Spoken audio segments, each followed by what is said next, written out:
9 April শনিবার। মানুষই ব্রহ্ম, মানুষই সত্য, তুহু নেই। শ্রীজীবন কৃষ্ণ। ঋষি বললেন অহং ব্রহ্মাস্মি, কিন্তু জগৎ তাকে ব্রহ্ম বলে গ্রহণ করল না। তাই ব্রহ্মসূত্রে তোরা দেখলি অথাত ব্রহ্ম জিজ্ঞাসা। অনন্তর ব্রহ্ম যে কি তাই জিজ্ঞাস্য রইল। আমিও বাবা আগে ঋষির ওপর উল্টো চার্জ করতাম এই বলে যে ঋষি বলল বটে অহং ব্রহ্মাস্মি, কিন্তু সে কথার প্রমাণ করতে পারল না। আজ এই মুহূর্তে বুঝলাম সেই কথার প্রমাণ ঋষিকে করলে তো হবে না, জগতের লোক সে কথা প্রমাণ দেবে। তাই তো আমরা দেখছি আমি ব্রহ্মাস্মি বলি না, আমি বলি অহমস্মি। আমিই আছি, তাও কখন? যখন জগৎ আমায় গ্রহণ করে বলল তখন। মানুষ ব্রহ্ম এ কথা জগৎ আজ গ্রহণ করল। তখন জগতের মানুষই বলল আমি ব্রহ্ম, অর্থাৎ মানুষ ব্রহ্ম। ঋষি মানুষ হয়েও তিনি যখন বললেন অহং ব্রহ্মাস্মি, তখন তাকে মানুষ গ্রহণ করুক বা না করুক, মানুষ ব্রহ্ম অন্তত এইটুকু জানা গেল বিচারাত্মক। আচ্ছা, যে মুহূর্তে ঋষি বলছেন অহম ব্রহ্মাস্মি, তখন ঋষি কিন্তু দুটো সত্তা আলাদা করে ফেলছেন। একটা সত্তা অহম আর একটা সত্তা ব্রহ্ম। মানে আমিও আছে, ব্রহ্মও আছে। কিন্তু যখন ঋষি বলছেন অহমস্মি, তখন কি হচ্ছে? আমি আছি। অবশ্যই সেই আমিটা ব্রহ্ম। ব্রহ্ম মানে বৃহৎ, ব্রহ্ম মানে দেহাতীত, অসীম, এই অবস্থাটা। ঋষি যখন বলছেন অহমস্মি, আমি একাই আছি, তখন ঋষি সেই দেহাতীত অবস্থাটাই বোঝাচ্ছেন, যাকে আমরা ব্রহ্মত্ব বলছি। কিন্তু সেই সময় মানুষের ধারণাটা এই জায়গায় ছিল না। তারা ব্রহ্মকে খুঁজতে চাইতো, ব্রহ্মকে তারা মানুষ মনে করত বা নিরাকার কিছু মনে করত। এই খুঁজতে খুঁজতে কিছু না পেয়ে তারা বলতো অবাংমনস্য গোচরম, বাক্যমনের গোচর তিনি নন। তা তিনি যদি বাক্যমনের গোচর না হন, তাহলে আমরা তাকে কি দিয়ে অনুভব করব?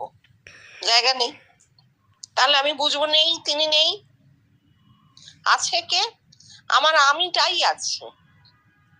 এই ক্ষুদ্র আমিটার ওপরে যে বৃহৎ আমি, তাকেই ব্রহ্ম বলা হচ্ছে, এবং সে অবশ্যই বাক্যমনের গোচর। এই হচ্ছে ঋষির যুগের সঙ্গে এখনকার যুগের তফাৎ।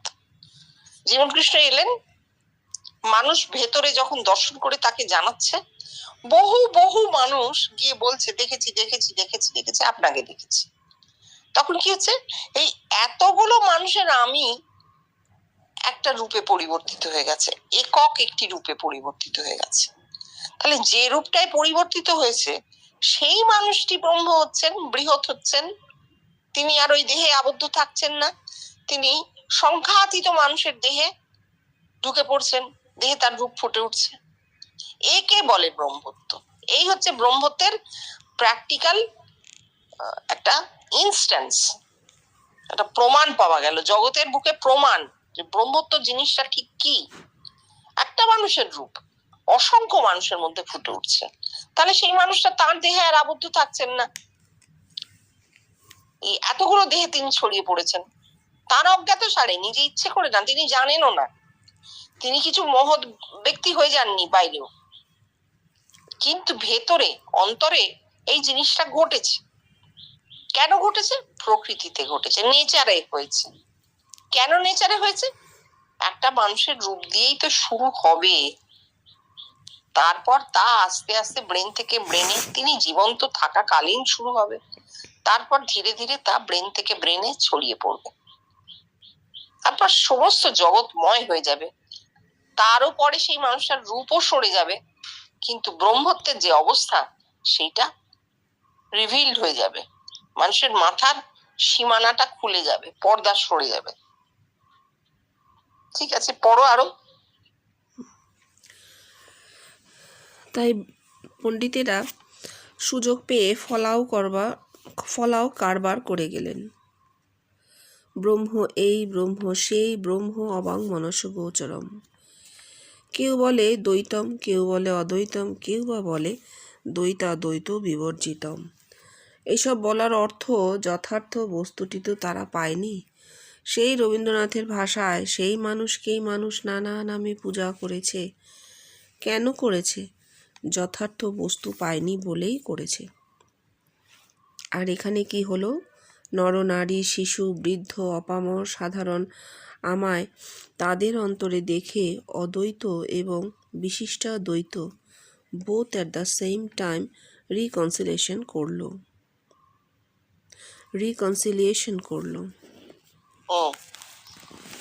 ঋষিরা ওই অন্ধকারে হাতড়ে বেরিয়েছেন, বোঝার চেষ্টা করছেন, পাণ্ডিত্য দিয়ে, বিচার করে, ধ্যান করে, নানাভাবে তারা বোঝার চেষ্টা করছেন।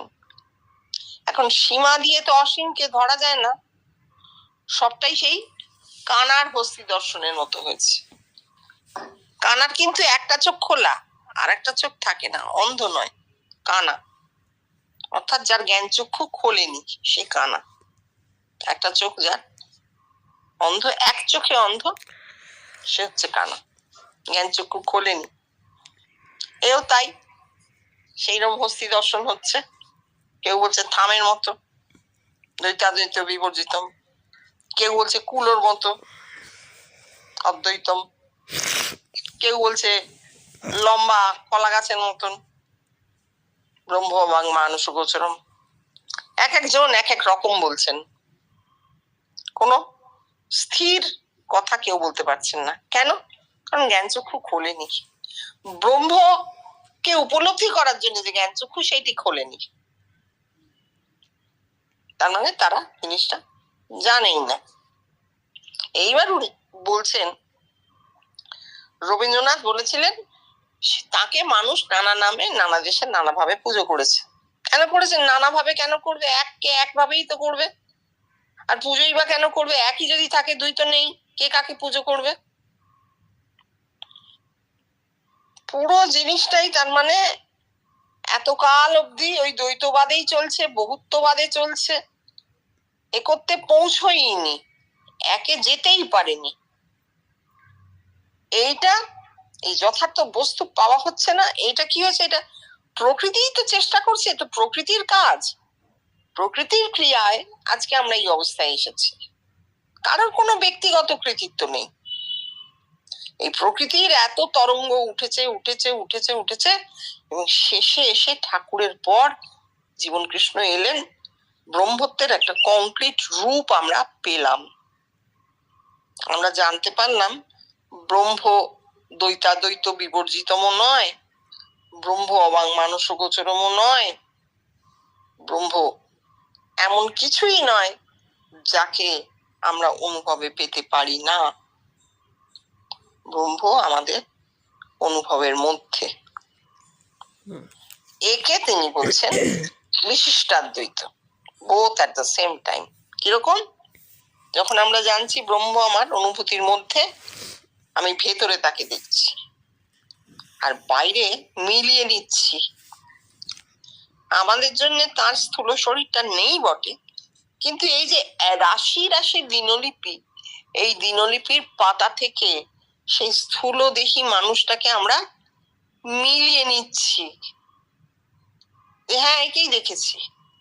এই তো এই কথাটা এখানে আছে। উনি আমাকে স্বপ্নে এটাই বলেছিলেন। অর্থাৎ স্বপ্ন ও বাস্তব, জাগ্রত এক হয়ে যাচ্ছে। বিশিষ্টাদ্বৈতবাদে বলা হয়েছিল বেলটা শুধু খোলা বিচি বাদ দিলে, শ্বাস নিলে ওজনে কম পড়ে, জীব জগৎ বিশিষ্ট ব্রহ্ম। এই হচ্ছে বিশিষ্টাদ্বৈত। আমরা বিশিষ্টাদ্বৈতকে পেলাম, ভেতরে পেলাম ব্রহ্মকে, বাইরেও দেহ সমেত সেই মানুষটাকে জানতে পেরেছি। হ্যাঁ, তিনি ব্রহ্মত্বে উপনীত হয়েছিলেন। কি করে জেনেছি? নিজেরা ভেতরে দেখেছি, দেখে বলেছি, অপরোক্ষ অনুভূতি। আর কেউ এসে বলেনি আমি তাকে ভেতরে দেখেছি, আমি জানি হ্যাঁ আমি তাকে দেখেছি। আর তাই জন্যই আমি এই আকর্ষণ অনুভব করে এত দিনলিপি এইগুলো পড়ি আর দেখছি। হ্যাঁ, তিনি ছিলেন তো, তার একটি স্থূল শরীর ছিল, তিনি নিজের হাতে ধর্ম অনুভূতি লিখেছেন, তার নিজের হাতে কারেকশন করা দিনলিপি, এত এত দিনলিপিতে তার অন্তরঙ্গ সঙ্গকারীরা তার কথা লিখেছেন, তার মুখের ভাষাগুলো আমরা পড়ছি, শুনছি। হ্যাঁ, মিলে যাচ্ছে। নিজে দেখলে সেটাকে কেউ ফেলতে পারে না। আমি তো নিজে দেখেছি, নিজে নিজেকে কি অবিশ্বাস করব? অবশ্যই বিশ্বাস। হ্যাঁ, তারপর পড়ো। বেদান্তবাদীরা অ্যাবস্ট্রাক্ট এ একটা উচ্চাঙ্গের ভাব সৃষ্টি করে তাইতেই রইল। যেমন তারা বলছে স্বপ্নবৎ, ব্রহ্ম সত্য, জগৎ মিথ্যা, শূন্যম অদ্বৈতম, ভূতে ভূতে ব্রহ্ম দর্শন, আমিই সব হয়েছি। এই সবই নিছক হাইপোথিসিসের ওপরে বেস করে বলে গেল। এর সত্যতা যাচাই মানুষের সাধ্যাতীত হলো। তাই পরবর্তীকালে মানুষ সৃষ্টি করল কেষ্ট কালী। আর আজ প্রমাণিত হলো মানুষই সত্য, মানুষই সব। যা নে পড়। তাহলে সব তো কেটে উড়িয়ে দিলেন। যারা ব্রহ্ম সম্পর্কে বলতে গেছেন বেদান্তবাদী, বেদান্তে লেখা হয়েছে ব্রহ্মের বহু কথা, তারা কি করেছে? তারা একটা অ্যাবস্ট্রাক্ট বিমূর্ত কল্পনা, মানে যার কোনো রূপ নেই। কংক্রিট হচ্ছে যার একটা রূপ আছে, যাকে ছোঁয়া যায়, ধরা যায়, দেখা যায়, শোনা যায়। আর অ্যাবস্ট্রাক্ট হচ্ছে যার কোনো রূপ নেই, যাকে ধরা ছোঁয়ার বাইরে, ভাব, ভাব, একটা কল্পনার বিস্তার করে একটা ভাব, অবাং মানুষ গোচরম, আমার ধারণায় আসবে না, এত বৃহৎ তুমি কল্পনা করতে পারবে না। হ্যাঁ, এসব হচ্ছে বেদান্তবাদীদের কথা। এটা উচ্চ ভাবের সৃষ্টি করলো, সাধারণ মানুষ সেই ভাবকে ফলো করতে পারলো না। ভাব ফলো করে তো তারা যদি কোথাও পৌঁছতো তাহলে করতো। সাধারণ মানুষ বলে তাদেরকে হীন করার কোনো দরকার নেই। এই সাধারণ মানুষই ব্রহ্ম, কোনো একজন মানুষ ব্রহ্ম নন। এই যে অসংখ্য সাধারণ, অগণিত সাধারণ মানুষ আমাদের চোখের সামনে, আমরাও সেই সাধারণ মানুষ। এই সবাই এই বিশাল প্রবাহ, মনুষ্য প্রবাহ, এই ব্রহ্ম, এই তো ব্রহ্ম সমুদ্র। তাহলে তাদের ধারণা হবে না কেন? তাদের তো ধারণা হওয়া উচিত। ঋষিরা যা বলছেন, ধারণা এই জন্য হবে না, ঋষিদেরই ধারণাটা সঠিক নয়। তারা একটা ভাবের রাজ্যে ভাসিয়ে দিয়ে চলে যাচ্ছেন, হাইপোথিসিস। এর সত্যতা মানুষ যাচাই করে পারেনি, হয়নি, সত্য নয়, তাই সত্য প্রমাণিত হলো না। ঈশ্বরাসিদ্ধ, ঈশ্বর আসিদ্ধে প্রমাণাভাবাৎ, প্রমাণের অভাবে ঈশ্বর সিদ্ধ হইলেন না, নিল না। সাংখ্যকার কিন্তু খুব বুদ্ধিমান লোক ছিলেন, তাকে ওরকম ভাবে ফেলে দিলে হবে না। তিনি সেই সময়ের একজন কমিউনিস্ট ছিলেন, প্রকৃতিবাদী, সাম্যবাদী মানুষ। তিনি সাধারণ মানুষের কথা ভেবেছেন। তিনি দেখেছেন সাধারণ মানুষ এই সমস্ত উচ্চাঙ্গের ভাব নিয়ে বসে থাকলে তাদের চলবে না, তারা কিছুই পাবে না, না এদিকে পাবে না ওদিকে পাবে, তাই কেটে দিয়েছেন। এইবার জীবন কৃষ্ণ কি বলছেন? মানুষ যখন এসব পেলো না, তার তো একটা অবলম্বন চাই, জগতে বেঁচে আছে, জীবন কি এইটুকু, জীবন কি এখানে শেষ? তখন তারা কল্পনায় কেষ্টকালী মানে বিভিন্ন রূপ সৃষ্টি করলো, অবতারদেরকে পুজো করতে শুরু করলো, মসিহাকে নিয়ে এলো, নবীকে নিয়ে এলো। কেন? তাদের অবলম্বন চাই, তারা একটা আশ্রয় চায়। সাধারণ মানুষ কিন্তু খুব কষ্টে থাকে। আমরা এই যে আমি তুমি, আমরা সাধারণ মানুষ, আমাদের কষ্ট আছে, আমরা খুব নিরাশ্রয়। এই নিরাশ্রয় অবস্থাকে আশ্রয় দিতে, নিজে নিজেকে সাপোর্ট দিতে মানুষ এইভাবে কল্পনায় সৃষ্টি করলো ভগবানের। তাহলে সৃষ্টি করলো কে? সৃষ্টিকর্তা কে? ঈশ্বর না মানুষ? কালী আমায় সৃষ্টি করলো না আমি কালীকে সৃষ্টি করলাম? বলো তো। আমরাই সৃষ্টি করেছি না? হ্যাঁ, মানুষই সব, মানুষই ব্রহ্ম, মানুষই কেষ্ট, মানুষই কালী, মানুষই সব। সবার উপরে মানুষ সত্য, তাহার উপরে নাই। এবার তাহলে জীবন কৃষ্ণের কথা অনুযায়ী সব কটা হাইপোথিসিসকে কাটতে কাটতে কাটতে কাটতে যে পরম সত্যে উনি আমাদের দাঁড় করাচ্ছেন, সেটা হচ্ছে ওই আনুল হক, আমিই সত্য, আমি আছি তাই জগৎ আছে। I think therefore I am. আমারই চেতনার রঙে পান্না হলো সবুজ, চুনি উঠলো রাঙা হয়ে। তাহলে আমি ছাড়া কেউ নেই? এটা সে অহংকারের আমি নয়, এটা হচ্ছে বোধের আমি, আমার অনুভবের আমি, প্রত্যেকটা মানুষের আমি। তারপর শ্রীরামকৃষ্ণ নরেন্দ্রের প্রতি, তুই তো গান গাস, जो कुछ है सो सो तू ही है। শ্রী জীবন কৃষ্ণ, এই তুহিটা কে? ব্যাস, আর কথা নেই, সবই পাওয়া হয়ে গেছে, শুধু তুহুটা পেলেই ব্যাস। এই কথা বলে শ্রীজীবন কৃষ্ণ মৃদু মৃদু হাসতে লাগলেন। পরে বললেন, দেখ, একটা গল্প বলি, শোন। একবার নবাব আলীবর্দী মহারাজ কৃষ্ণচন্দ্রকে বললেন, দেখো, তোমাদের তো মহাভারত টহাভারত আছে, আমাকে একটা মহাভারত লিখে দিতে হবে, তার নাম হবে তরবাহাম। মহারাজ কৃষ্ণচন্দ্র তখন গোপাল ভাঁড়ে শরণাপন্ন হলেন। গোপাল শুনে বললেন, তার আর কি হয়েছে, লিখে দেবেন, তার জন্য চিন্তা কি? তবে মহারাজ, কিছু টাকা খরচা হবে যে। কুছ পরোয়া নেই। নবাব টাকা দেবেন। গোপালও টাকা পেল। 6 মাস পরে নবাব মহারাজকে জিজ্ঞাসা করলেন, আমার তরবাহম কত দূর লেখা হলো? মহারাজ গোপালের কাছে খোঁজ নিলেন। গোপাল মহারাজকে এক বিরাট ঘরে নিয়ে গিয়ে দেখালো কাগজ বান্ডিল বান্ডিল বাঁধা, স্তূপাকার করে রাখা। গোপাল বলল, এই দেখুন, লেখা সব হয়ে গেছে, একটু বাকি আছে, আরও কিছু টাকার দরকার। আবার টাকা পেল। তারও বেশ কিছুদিন পরে গরুর গাড়ি, মোষের গাড়ি বোঝাই করে সেই সব নিয়ে নবাবের দরবারে হাজির হয়েই হইচই করে সব বান্ডিল নামাতে বলল। নবাব খুশি হয়ে 1000 আশরফি বকশিস দেবার হুকুম করলেন। আর জিজ্ঞাসা করলেন, সব লেখা হয়ে গেছে?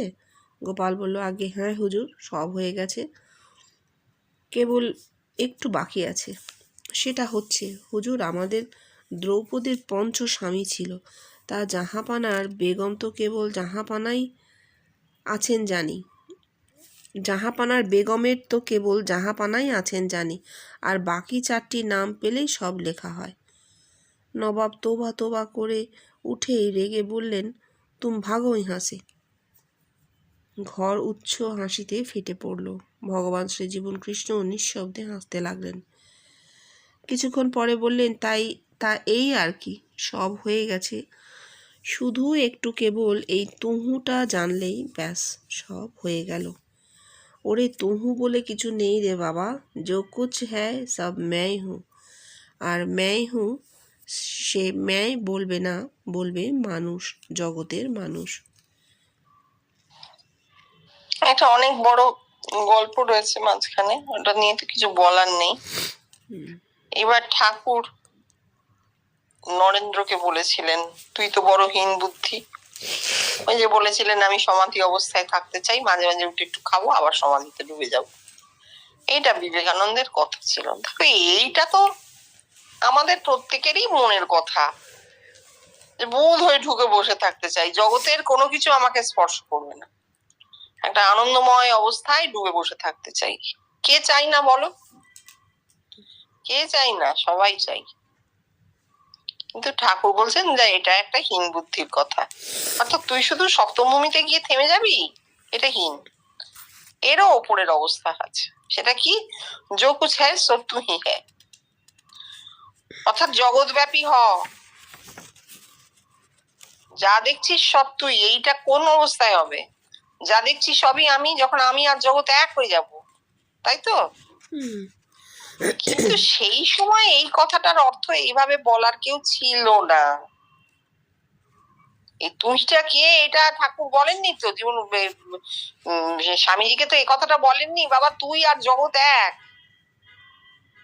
যখন এই জগৎকে ভেতরে পাবি, তখন আর তোর কোনো চিন্তা থাকবে না, তোর কোনো আক্ষেপ থাকবে না, তোর আর মনে হবে না সমাধি হয়ে বসে থাকি, সে অনেক ওপরের জিনিস। এটা তো ঠাকুর বলে যাননি কেটে, খালি বলেছেন তুহি। এই তুহু বললেই তো ভগবান চলে এলেন। ভক্তও আছে, ভাগবত লেখা হবে, ভক্ত থাকলে শ্রেষ্ঠ ভক্ত, আবার খারাপ ভক্ত, সব রকম আছে। তাহলে একটা অন্যরকম পরিবেশের সৃষ্টি হচ্ছে। কিন্তু তুই বললে তুই তুই जो कुछ है सो हम ही है, তুহিটা হাম। সেটাই উনি বলছেন যে এই তুহিটার কথা কেউ বলতে পারলো না। তুহু বলে কেউ নেই, কিছু নেই, আমি আমি जो कुछ है सब मैं हूं। তবে হ্যাঁ, সেই মেয়েটা আমি জানতে পারবো, আমি বলবো না। আমি কি করে বলবো, আমি তো জানি না। জগতের মানুষ এসে আমাকে জানিয়েছে, মানে জীবন কৃষ্ণের কথা, জগতের মানুষ গিয়ে তাকে জানিয়েছে जो कुछ है सब तू ही है, তোমাকে দেখছি তোমাকে দেখছি তোমাকে দেখছি। এই জগৎ এসে বলছে তুমি সব তুমি সব তুমি সব। তখন হচ্ছে, কিন্তু এটা একদিক থেকে কাটা হলো কৃষ্ণের দিক থেকে, আমাদের দিক থেকে কিন্তু না। যখনই বলতে হবে, উনি বলে গেছেন অল ইজ অলও হবে, সুতরাং আমরা বহু কথাও ভাববো, জগতের কথাও ভাববো। জগতে তাহলে কি হচ্ছে, সেই একজন মানুষ ব্রহ্ম হলেন, তিনি জানতে পারলেন, জগৎ তাকে জানালো, তাতে জগতের কি এলো গেল না। জগৎ আগে নিজে ব্রহ্ম হয়েছে, তারপর তাকে জানিয়েছে তুমি ব্রহ্ম। এবার জগৎ পৃথিবীর সমস্ত মানুষকেই জানাবে যে তুমি ব্রহ্ম। জগৎ জানাবে, জগৎ থেকে এই জ্ঞান প্রত্যেকটা মানুষের মাথায় উদয় হবে, সে জানবে যে সে আর জগৎ অভিন্ন। তবে গিয়ে কারিগর দাঁতে দাঁত বসালো, নাহলে এটা একদিকের দাঁত। জীবন কৃষ্ণ বলছেন না যে হাতির দুটো দাঁত থাকে, একটা খাবার আর একটা বাইরের শোভা। এই যে তোরা দেখছিস সে শুধু বাইরের শোভা হয়ে রইল, ভেতরের দাঁতটার ইনঅ্যাক্টিভ হয়ে আছে, অ্যাকশন হচ্ছে না। ভেতরের দাঁতের অ্যাকশন হলে মানুষ টের পাবে না জগতের চেঞ্জ হচ্ছে, এবং জগতে সে পুরোপুরি ব্রহ্মে পরিবর্তিত হয়ে যাচ্ছে। প্রত্যেকটা মানুষ, কোনো একজন না। একজন জীবন কৃষ্ণ হচ্ছে ওই হাতির বাইরের দাঁত, শোভা। তা দিয়ে খাওয়া চলে না, পরিবর্তন আসবে না, ইভলিউশন আসবে জগৎ জুড়ে। উনি নিজে এই নিয়ে অনেক দুঃখ করে গেছেন, কি হলো বাবা, করিতে ছেলে খেলা, অবসান হলো বেলা। নিজেকে, আমাকে দেখে, আমাকে নিয়ে কি হবে? অনন্তে পৌঁছানোর কি এই একটি রাস্তা, আমাকে দেখা? তা তো হতে পারে না।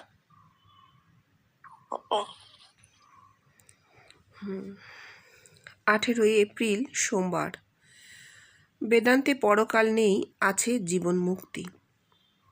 ভোলা ঘরে ঢুকে শুনতে পেল শৈলেন্দ্রনাথ রায় ফর্সা কবরেজ একটি স্বপ্ন নিবেদন করছেন। স্বপ্নটি তার দাদা দ্বিজেন্দ্রনাথ রায়ের, যিনি ঘাটশিলায় থাকেন। তিনি দর্শন করেছেন আজ থেকে 7 বৎসর পূর্বে। পত্রে সেইটি জানিয়েছেন। ঠাকুর শ্রীরামকৃষ্ণদেব নিচের দিকে মাথা ও উপরের দিকে পা করে রয়েছেন। এই দর্শনটি তিনি বারবার 7 রাত্রি দেখেছেন। স্বপ্নটি নিবেদন করে কবিরাজ মশাই বললেন, দাদা এর ব্যাখ্যা চেয়েছেন। শ্রীজীবন কৃষ্ণ, ঠাকুর কে? ভগবান কিসে প্রতিষ্ঠিত? ধর্মে, অর্থাৎ যে ধর্ম মনুষ্য জাতিকে দান করে গেছেন তা উল্টে গেছে। এই স্বপ্ন সম্পূর্ণ একটা গোলা লোককে দেখিয়ে এর সত্যতা মহিমা আরও বিকাশ করছে। এই উল্টে যাওয়ার অর্থ তোরা কি করবি? ঠাকুর যে ধর্ম মনুষ্য জাতিকে দান করে গেলেন, আমি বলছি এইটাই শেষ নয়। স্বামীজি বলেছেন, being one with divinity there cannot be any further progress in that sense. Divinity জীবন্ত মানুষ, সেই প্রমাণ তোরা দিচ্ছিস। ঠাকুরের জীবনকে কেন্দ্র করে তা হলো না। এখন আমি বলছি, এই কি শেষ? যদিও বেদও এখানে ইতি বলছে, আমিও বলছি না, এর ওপরে আছে। ফুটুক, তখন তোদের বলবো, ওরে এর শেষ নেই, এর ইতি নেই। এই হচ্ছে একটা পরম আনন্দের জায়গায় এসে পড়েছি আমরা, যেখানে ঘাটশিলায় বসে কবিরাজ শৈলেন্দ্রনাথ রায়ের বড় দাদা দ্বিজেন্দ্রনাথ রায় স্বপ্ন দেখছেন, যিনি কিনা জীবন কৃষ্ণকে চোখেও দেখেননি। পরম নাস্তিক, বড় বিজ্ঞানী ছিলেন, স্বাধীনতা আন্দোলনের একজন বিশিষ্ট মানুষ ছিলেন এবং স্বাধীনতা সংগ্রামী হিসেবে পেনশন পেতেন, আর ওই ঘাটশিলায় অত্যন্ত সহজ সরল একটি জীবন যাপন করতেন, অবিবাহিত একটি মানুষ। এরা 3 ভাই অবিবাহিত ছিলেন। তো তিনি তার এই শৈলেন্দ্রনাথ রায় আবার ভীষণ ঈশ্বর ভক্ত, ছোট ভাই সেও খুব ঈশ্বর ভক্ত, পণ্ডিত বংশ ছিল, এরা সবাই ঈশ্বর ভক্ত, কিন্তু এই দাদাটি বাদে। দাদা নাস্তিক, দাদা প্রেসিডেন্সি কলেজের একেবারে উজ্জ্বল ছাত্র, সায়েন্স নিয়ে পড়া মাথা, তিনি এসব বিশ্বাস করেন না। তিনি দেখছেন স্বপ্ন, এদের কাছে শুনেছেন, ছোট ভাইরা তাকে স্বপ্নের কথা জানিয়েছে, বলেছে, তিনি স্বপ্নটা দেখছেন। তিনি কি দেখছেন? 7 বছর আগে, এখন না, 7 বছর আগে দেখেছেন, মানে 60 সাল, আর তিনি দেখছেন 53 সালে। তিনি জানিয়েছেন, এতদিন তিনি কাউকে বলেননি, এই হচ্ছে সংযম, একে বলে সংযম। তিনি তো বলে বেড়াতে পারতেন, ঠাকুরকে স্বপ্নে দেখেছেন, বলে বেড়াতে পারতেন না? না, বলেননি। তিনি দেখছেন ঠাকুরের মাথাটা নিচে আর পাটা উপরের দিকে। পরপর 7 রাত্রি তিনি এটা দেখেছিলেন। কেন পরপর 7 রাত্রি? ওই যে নাস্তিক লোক, একদিন দেখলে ভাববে দূর, ও ভুল, মনের ভুল, বৌদি কথামৃত পাঠ করতে হয়, বৌদির জন্য করে শোনাতে হয় তাকে, তিনি তো বিশ্বাস করেন না। তার মনে হতো যে ওই পাঠের ফলে তিনি দেখেছেন। তাই জন্য পরপর 7 রাত্রি স্ট্যাম্প মারার মতন গভীর ডিপ ইম্প্যাক্ট, ডিপ ইমপ্রেশন রাখার জন্য এই জিনিসটা তার দেখা চললো। তিনিই তো দেখেছেন, কেউ তাকে দেখায়নি, ঠাকুর তাকে স্বপ্ন দেখেননি। এখনো মানুষ বলে ভগবান কৃপা করে দেখালেন, কি কৃপা, কোথায় বসে কে করছেন আমরা জানি না, কোনো ভগবান কোথাও নেই। এইটা তিনি দেখার পর 7 বছর বাদে যখন তার ভাইরা তাকে স্বপ্নের কথা বলছেন, তখন তিনি জানালেন যে হ্যাঁ, আমিও স্বপ্ন একটা দেখেছি বটে, সে বহু বছর আগের কথা, বছর 7 বটেই তো, তখন আমি এইরকম দেখেছি। আমাদের মনে রাখতে হবে, বর্দা ঘাটশিলায় যেখানে থাকতেন তার প্রতিবেশী ছিলেন বিভূতিভূষণ বন্দ্যোপাধ্যায়, যিনি 50 সালে মারা গেছেন। তার আগে বিভূতিভূষণ নিজেও খুব আধ্যাত্মিক ছিলেন, আধ্যাত্মিকতায় বিশ্বাসী ছিলেন, এবং এই পরম ব্রহ্মের আধ্যাত্মিকতায়, কোনো মূর্তি পুজো টুজো নয়। সেখানে তিনি প্রকৃতিকে ঈশ্বর মনে করতেন, সেখানে তারও প্রচুর স্বপ্ন অনুভূতি হতো, এবং এই বর্দার সঙ্গে তিনি এগুলো আলোচনা করতেন। বর্দা আলোচনা করতেন, বিজ্ঞানী তো আরো গভীরে ঢুকতে চাইতেন, যেহেতু বিভূতিভূষণ সংস্কার শূন্য মানুষ ছিলেন, কোনো মূর্তি পুজো বা কোনো ধর্ম বিশেষ এইসব কিছু বলতেন না, সেই জন্য বর্দার সঙ্গে তার আলোচনাটা ভালোই হতো। বর্দা শুনতেন, তার স্বপ্নগুলো বর্দা শুনতেন, ব্যাখ্যা ট্যাখ্যায় যেতেন না, কিন্তু শুনতেন। এবং ধারণা করতে পারি তিনি তার নিজের দেখা এই সমস্ত স্বপ্ন বিভূতিভূষণকে বলেও ছিলেন। আর দুজনেই যেহেতু খুব মুক্ত মনের ছিলেন, তাই আলোচনাগুলো খুব মুক্তই হতো, কোনো গণ্ডিতে বাঁধা পড়তো না। ও কালীকে দেখেছো, যা একবার পুজো দিয়ে এসো, এইসব কথা কেউ কাউকে বলতো না। বর্দা কিন্তু এর আগে কালী দর্শনও করেছিলেন, সেটা আমরা পরে পাবো, কখনো পাবো। তার কালী দর্শনের কথাটা তিনি বলেছিলেন জীবন কৃষ্ণকে, বললেন আপনাদের বংশের ইষ্ট হয়তো কালী ছিল, সেই সংস্কারটি কেটে গেল, একদম জ্যান্ত কালী দেখেছিলেন। এই জায়গাটা একটা পরম আনন্দের জায়গায় আমরা পৌঁছেছি, যেখানে বর্দা ইন্ট্রোডিউসড হচ্ছেন ঘরে, তার কথাটা বলা হচ্ছে। মেজ ভাই বলছেন যে দাদা 7 বছর আগে 7 দিন ধরে এরকম একটা স্বপ্ন দেখেছেন। জীবন কৃষ্ণ বলছেন, ভগবান কিসে প্রতিষ্ঠিত বাবা? ধর্মে। ঠাকুর কি করলেন? যে ধর্ম মনুষ্য জাতিকে দান করে গেছেন, ঠাকুর কি বলেছিলেন? ঠাকুর মনুষ্য জীবনের উদ্দেশ্য ভগবান দর্শন, সেটা উল্টে গেছে। কিভাবে? একটি মানুষের হবে, সবার তো হবে না, তাহলে তা উল্টোতে বাধ্য। ধর্ম তো সর্বজনীন, একজনের ধর্ম তো ধর্ম নয়, একজনের যা ঘটছে সেটা ব্যতিক্রম। ল কি, যা সবার ক্ষেত্রে খাটবে। ধর্ম মানে ল, প্রকৃতির ল, ন্যাচারাল লকেই তো ধর্ম বলে। ন্যাচারাল ল সবার ক্ষেত্রে এক হবে। একজনের ভগবান দর্শন হলে তাকে ধর্ম বলা যাবে না। তাই জন্য উল্টে গেছে। উল্টে কি হয়েছে? ব্রহ্মত্বই ধর্ম, সর্বজনীন। ব্রহ্মত্ব কথাটার মানেই হচ্ছে সর্বজনীনতা।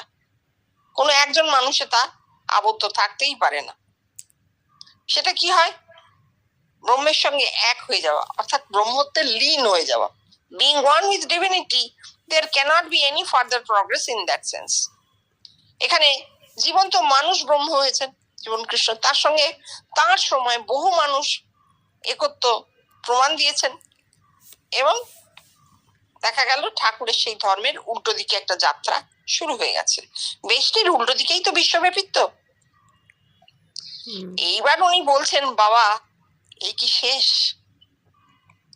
না, গতি কেউ থামাতে পারে না, সেটাও ন্যাচারাল ল।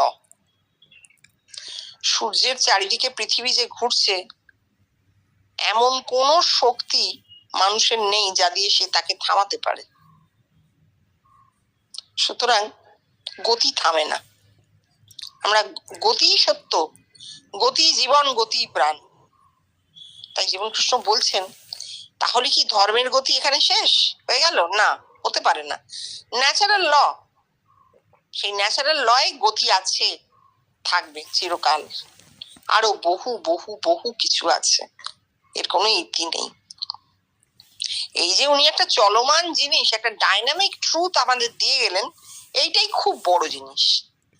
ভগবান কি, ঈশ্বর কি, ব্রহ্ম কি, কালী কৃষ্ণ সব কেটে দাও, তিনি আমাদের একটা বিরাট জিনিস দান করে গেলেন, সেটা হচ্ছে গতি। এই জীবন হচ্ছে একটা গতি। এই ডাইনামিক, ট্রুথ ইজ ডাইনামিক, সত্য হচ্ছে গতিশীল। এই সত্য এরপরে আর নেই বললে সেটা সংস্কার তৈরি করা হয়, একটা দেওয়াল তৈরি করা হয়, যার ওপাশে মানুষ আর যেতে পারবে না। না, মানুষকে ওইভাবে আটকানোই যায় না, মানুষকে ওভাবে আটকানোই যায় না। মানুষ যাবেই, এগোবেই, এইটাই সত্য।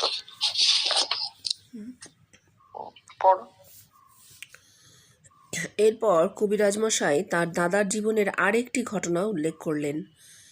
বাবার মৃত্যুর প্রায় মাস দুয়েক পূর্বে বরদাকে বাবা বললেন, দেখ, আমার শ্রাদ্ধটা তোরা ভালো করে করিস।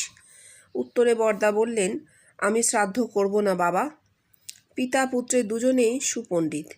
বরদা বললেন, বেদ বেদান্তে কোথাও শ্রাদ্ধের কথা নেই। বাবা উত্তর দিলেন, আছে অথর্ববেদে।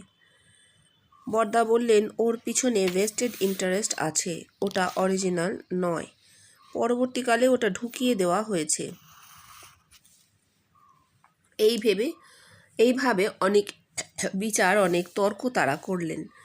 বাবার মৃত্যুর পর দেখা গেল বরদা শ্রাদ্ধ করলেন না। শ্রীজীবন কৃষ্ণ কবিরাজ মশাইয়ের প্রতি, তোর বরদার মাথায় পরকাল নেই, বেদান্তও স্বীকার করে না পরকাল। এই পরকাল থাকে না কার মাথায়? যে জীবন মুক্ত, সে জানুক আর না জানুক, জীবন মুক্তের এই চিহ্ন। দেখো, এও কবেকার ঘটনা, অনেক আগের। কবিরাজ মশাই বলছেন, কবিরাজ মশাই বাবা তখন অনেক আগেই গত হয়েছেন। এটা সেদিনের কথা নয়। এই 60 সালে বরদার বয়স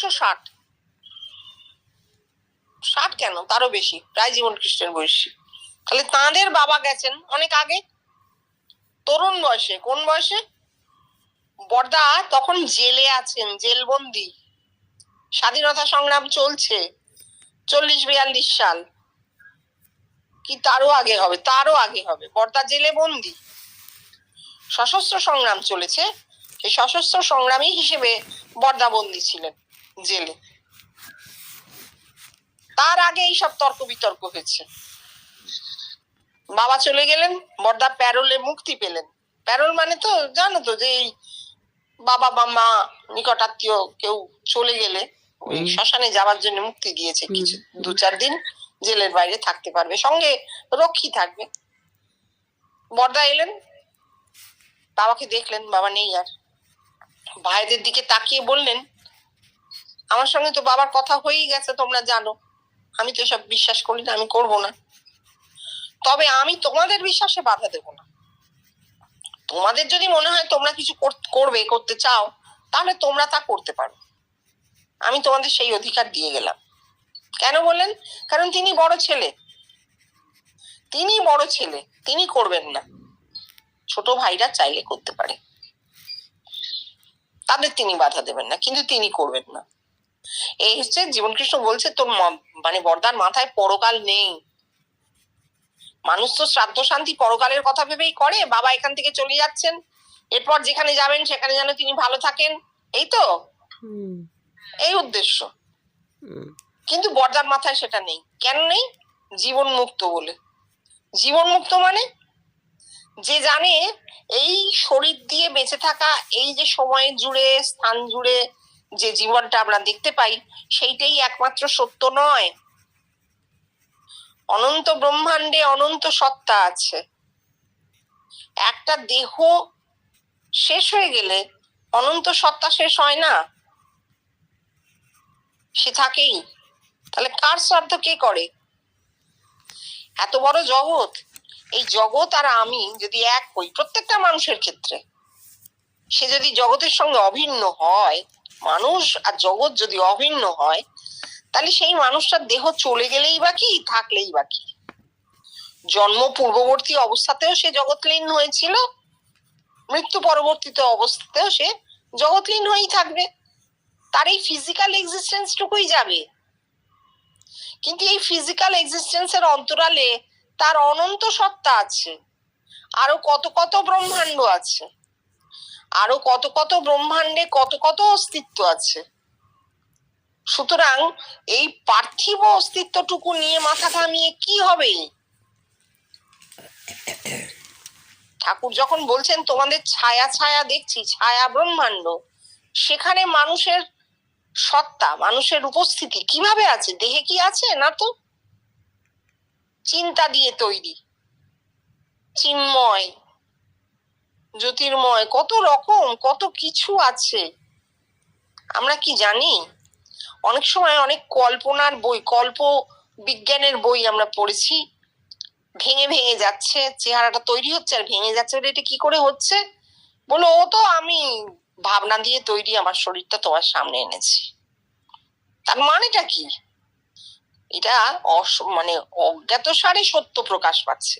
এই অনন্ত ব্রহ্মাণ্ডে অনন্ত সত্তা আছে। এই শরীর ভেঙে যাওয়া নিয়ে আমরা মাথা খারাপ করে মরি, যেন এই শরীরটাই সত্য, যেন এই ক্ষুদ্র অস্তিত্বটুকুই পরম সত্য। না, তা নয়। শরীর থাকলেও কি, ভেঙে গেলেও কি, মানুষের সেই অনন্ত সত্তা আছে। সেটা এক, সেটা আসলে এক, এই জন্য টের পাওয়া যায় না। মানে এইটা আমি বলবো, জীবন কৃষ্ণের ঘরে যদি খুব বড় কোনো ঘটনা ঘটে থাকে, যা থেকে আমাদের একটা মানে দিক খুলে গেছে, আমাদের সমস্ত সংস্কার মাথা থেকে কেটে বেরিয়ে গেছে, তাহলে সেটা হচ্ছে এই বরদা দ্বিজেন্দ্রনাথ রায়ের আশাটা, পৌঁছনোটা।